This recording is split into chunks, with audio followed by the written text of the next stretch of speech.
Touch on some stuff on nutrition. I'm going to touch on some stuff on psychology. I'm then going to do a Q&A, and then with about 5 minutes to go, I'm going to go into some land work and then get us up and moving before we head on to poolside. That'll be for the swimmers. Parents, if you want to join in, you are more than welcome to as well.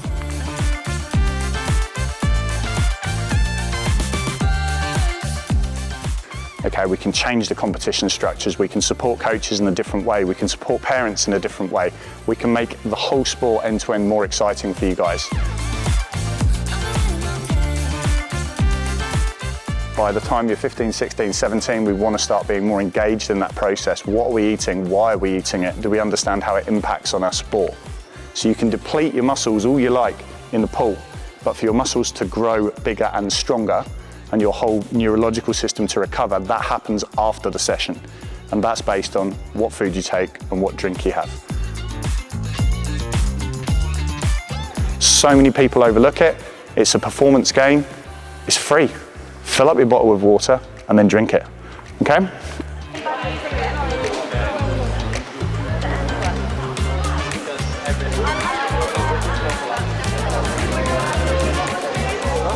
At a competition, it can make a massive difference in terms of your muscular performance. So a 1 degree drop in muscle temperature is a 4% drop in muscle performance, okay? Now again, if you do the maths, that's a terrifying number. So what I would say for all of you is making sure that you do a proper warm-up at a competition, but then protect that warm-up by making sure you're wearing appropriate clothing on poolside, especially at the pools that are cold. HST has been around for about at least 20 years. My son joined it when he was about 10, so I've been part of HST for quite a long time now.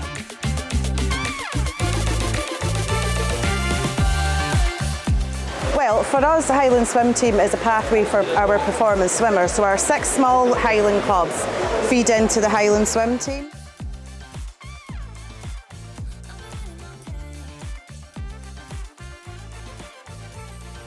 It can be a challenge at times.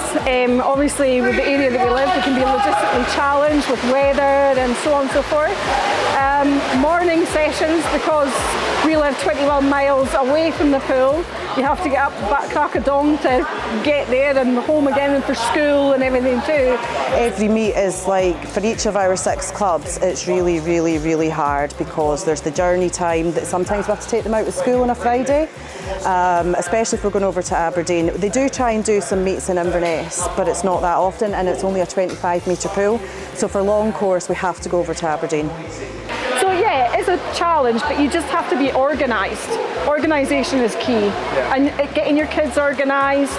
You know, swimming's really good in a sense for getting kids organised in their head as well.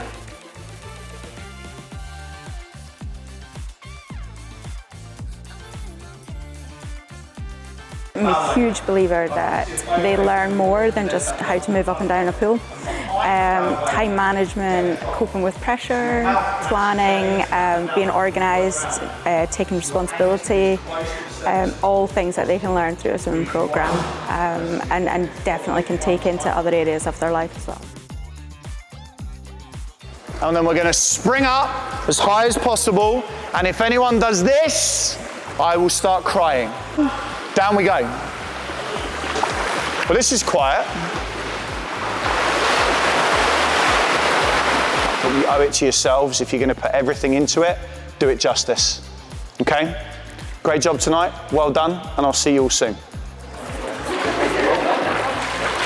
Having an experience of someone that is so famous from the swimming world coming up this area, I think is a fantastic opportunity for the children to experience the type of coaching that Adam Peaty would be getting as well.